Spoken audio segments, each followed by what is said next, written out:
54-র কাছাকাছি চলতে আছে।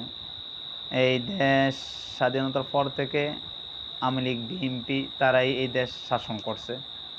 আর এই দীর্ঘ এত বছর তারা শাসনের পরে আমরা কি দেখলাম? সবসময় সারা বিশ্বের ভিতরে আমাদের বাংলাদেশ সৌরে চ্যাম্পিয়ন হয়। ঠিক আছে? এই জন্য তারা তো আসলে পরীক্ষিত, তারা তো আর নতুন কিছু না।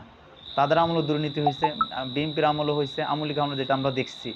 এই জন্যে আসলে আমি মনে করি ব্যক্তি হিসাবে এই দেশের মানুষ, জনগণ এই বছর যেই নতুন এক দেশ গড়ানোর জন্য যারা ন্যায় নীতিবান, যারা দেশ, জাতি, মানবতা, ইসলামকে লালন করে, যাদের নীতি নৈতিকতা ঠিক আছে, এমন কোন একটা দলকেই রাষ্ট্রীয় ক্ষমতা নয়, এটা জনগণের কাম্য আমি মনে করি।